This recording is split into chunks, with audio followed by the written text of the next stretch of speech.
Welcome to today's Measure H Citizens Oversight Committee meeting. Today is Wednesday, the March 20th, 2024. I now call for this meeting to order. Roll call, please. Committee Member Cerny. Present. Committee Member Don Carrion. Present. Committee Member Huerta. Vice Chair Truffa. Present. Chair Steely absent. All right, while the committee welcomes and encourages participation in the committee meetings by the public, matters under the jurisdiction of the committee and not on posted agenda may be addressed by the public, general public. However, California law prohibits the committee from taking action on any matter that is not posted on the agenda unless it is determined to be an emergency.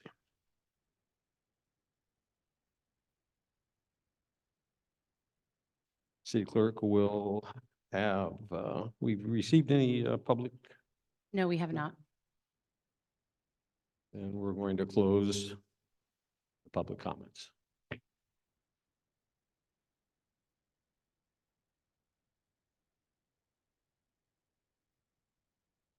Consent calendar.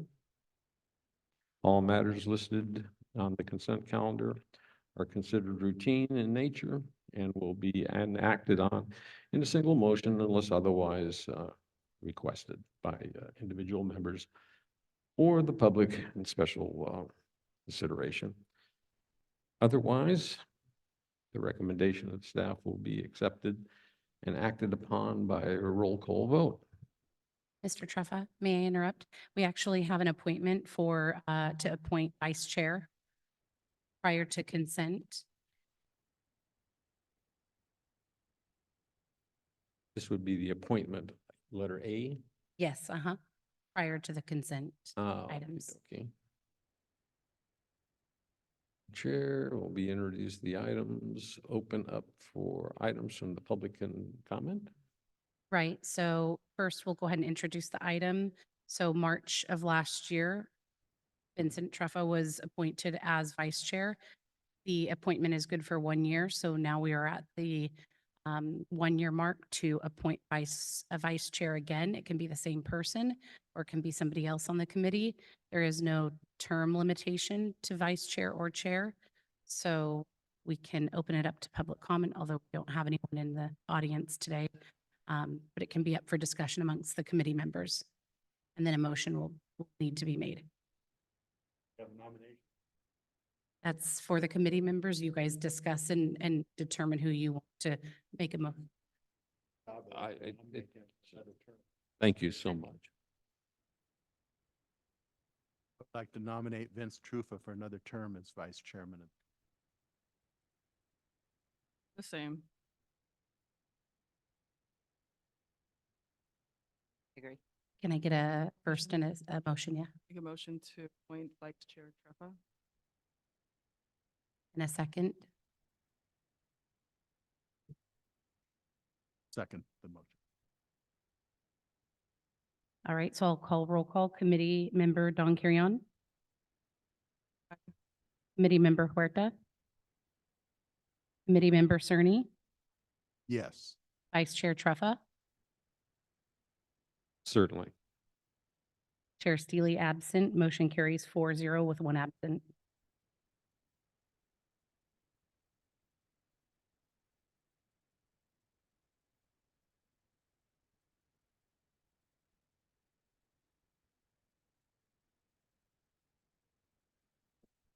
Okie dokie, back to the consent calendar that I got out of line with.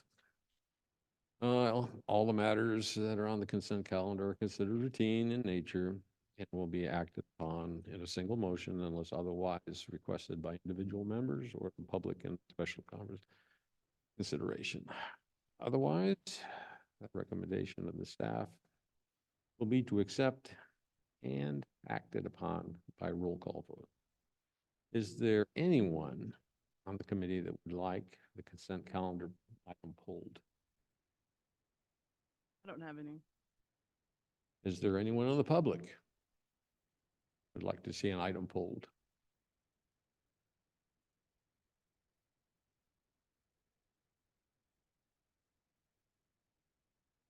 to make a motion. I'd like to make a motion to approve the consent calendar. Second. Committee Member Don Carrion. Okay. Committee Member Huerta. Aye. Committee Member Cerny. Yes. Vice Chair Truffa. Aye. Chair Steely absent. Motion carries 4-0 with one absent.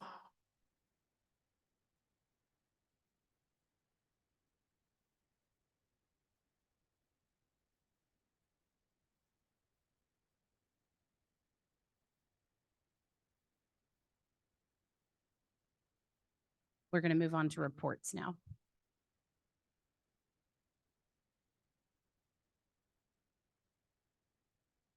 Starting with Director of Finance, Shannon Essenwein.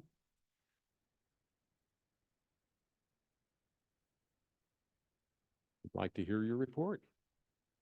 All right, so good evening, members of the Measure H Citizens Oversight Committee. I just wanted to give a brief update on the fiscal year 23 audit. So normally that item would be brought before this committee at this time for the previous fiscal year.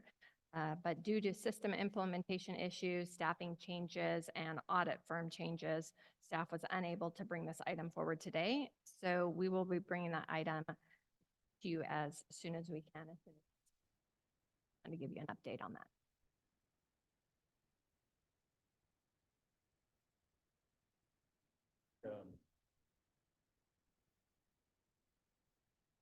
Whether the fund is increasing or decreasing with all the businesses, I know it's hold you to it as far as your report, but do we have more money coming in now with the businesses here? So revenue is slightly increasing, but when you compare it to budget, the numbers that were budgeted are higher than what actuals are coming in at this point in time. So if you're comparing budget to actual, no, but if you're comparing dollars received, Forward to your report in the future then.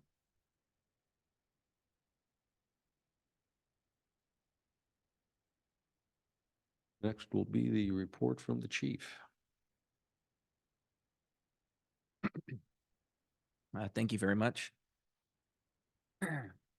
Today, I'll be reporting on our Measure H large expenditures, primarily as it relates to equipment through Measure H funds that we allot to purchase for the police department. First one, under computer equipment, in the amount of $20,000 for electronic ticket writer software updates. These days we use automated ticket writers. We've gotten away from handwriting tickets, and our current system that we use requires updated software occasionally to make it still play nice with all the other equipment that we get, essentially. Next, we'll move on to other equipment under our public safety account. $13,000 we have allotted for a defensive tactics training room. So we've converted one of the rooms in our police building to an actual training room for defensive tactics, complete with all of the mats that line the walls and the floor and the whole bit. So it's done safely to prevent officer injury. That's in the amount of $13,000, and that room is currently being built as we speak. So some of the purchases have been made. I think there might just be a few more pieces that are left. Next is $18,000, which we already did make the purchase of an updated drone platform for the police department. Again, technology always evolving, so we use our drones quite frequently. I'd probably say a few times a week, and this is an updated platform that we purchased for the drone team. Next is $17,500 for less lethal 40 millimeter launchers. These are less lethal weapons that are outfitted in our patrol cars now. Previously, they were shotguns that were retrofitted to shoot like a beanbag round or a drag stabilizer round.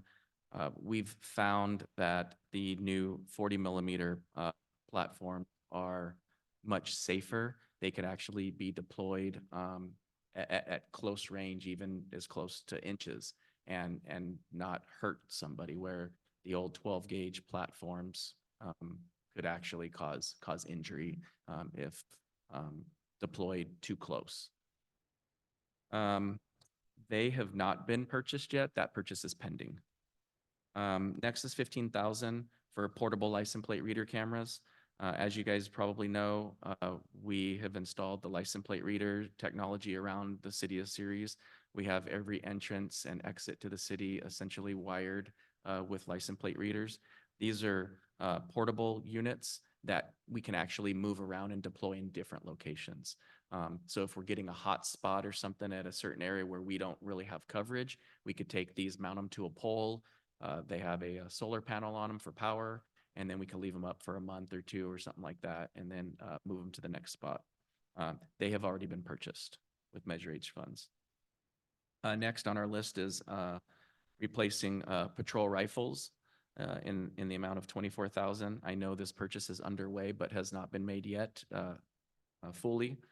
And this is some of our patrol rifles. We're still carrying ones that we obtained through military surplus, and the barrels are just shot out of them. And by the time you try to rebuild a rifle, it's just cheaper to buy a new one.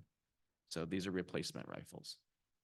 And then next or last on our list is 13,000 for rifle racks. These are the racks that hold those rifles. We currently use an older style rack system that we learned that inmates in prison were training against on how to compromise them. So we decided to go to a different technology system to ensure that somebody from prison can't come out and just break one of the windows of our police cars and grab our rifle out of the rack. And now it's in the hands of the wrong people. So 13,000 for the rifle racks, and that purchase has not been made yet, but it is pending. And that's all I have to report for you tonight. Are there any questions? For that ticket writing software, that update that you're referring to, is it an annual thing or is that just a one-time thing? It's a one-time thing. So we went with we also automated our traffic collision system, and this software was needed to integrate into that system so that the two systems will talk to each other.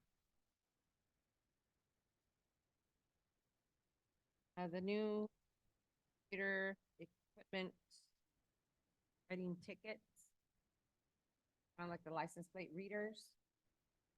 Explain it. No, the ticket writer software? Yeah. Yeah, that's the one we were just talking about.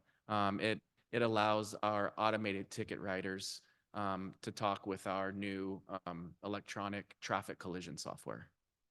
And it links them together so the tickets and the traffic accident reports can all go up to the court together and things like that. Yeah.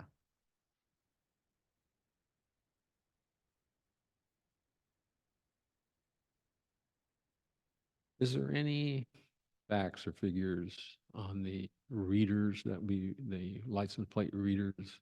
Has it done a miracle for us, or what's the? Yeah, so off the top of my head, I'll just kind of give you a little preliminary data on it. So for example, last month I ran an audit of how many license plates it captured last month through all the different readers. 2 million. 2 million in 1 month. So that's vehicles driving around our city through these intersections where we have these things located. Just this week alone, we've recovered 3 occupied stolen vehicles that were all hits based off of the license plate readers. Just this week alone. Sometimes it would take us a month prior to this technology to have that statistic. Yeah, they're working very well.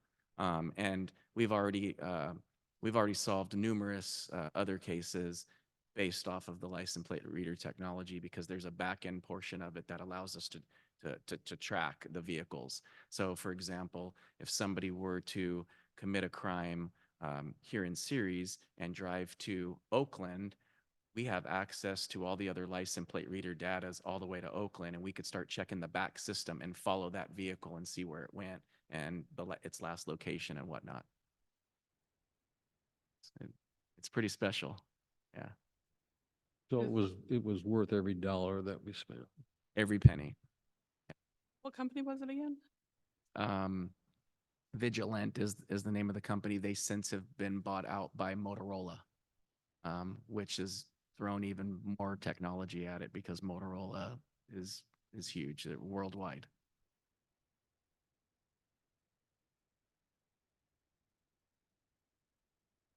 Thank you, Chief.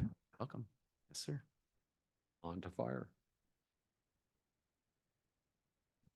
Well, good evening, everybody. My name is Chris Jelinek. I'm a deputy chief with Modesto Fire Department. Chief Jesberg sends his apologies for not being able to attend. I think he was at least double and possibly triple booked tonight, so he asked me to pinch hit for him. I'll keep my updates very brief for you. My current assignment within MST is I am the deputy chief assigned to oversee our training division and our fire and EMS programs out at Modesto Junior College. We entered into a partnership agreement with the college in July, and with the goal of trying to streamline and make our programs more efficient and effective in delivering service for the community through training and education. So where this ties into the city of Ceres and Measure H is I wanted to give you a brief update on the training tower project at former Station 17, our training division site located on, excuse me, on Service Road. So I'm pleased to inform you that the foundation for that project has been poured and is fully complete on budget and on time. And the next steps are to send the remainder of the training tower project out for RFP. And we expect that to happen very, very soon. We're thinking within the next month that should go out for RFP. That project is a partnership with several stakeholders that are bringing funding to the table, including the city of Ceres, the city of Modesto, the county regional fire authority, the city of Turlock, Stanislaus Consolidated, and I'm representing the college, who is also contributing $250,000 towards that project. So we're very excited about this partnership. I think it's the way governance is supposed to work, and it's through this collaboration that we're able to stand up this project that without all these partners, it would take us much longer to do, and we wouldn't be nearly as efficient with training as we're going to be now. So that's my update for tonight. I'm happy to entertain any questions about that specific project or anything else going on within MST.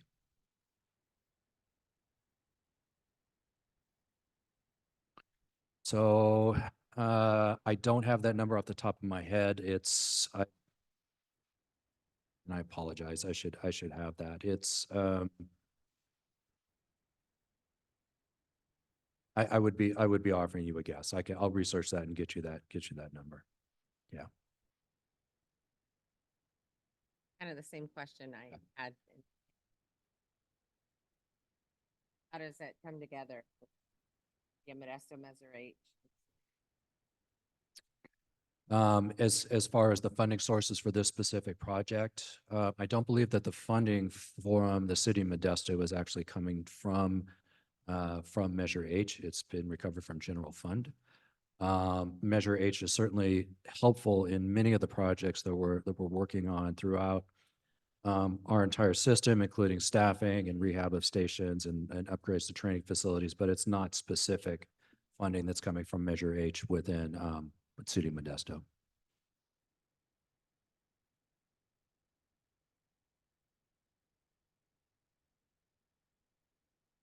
I'd like to take this opportunity to thank everyone who gave us a report today. And if there's no further business, I think we should adjourn.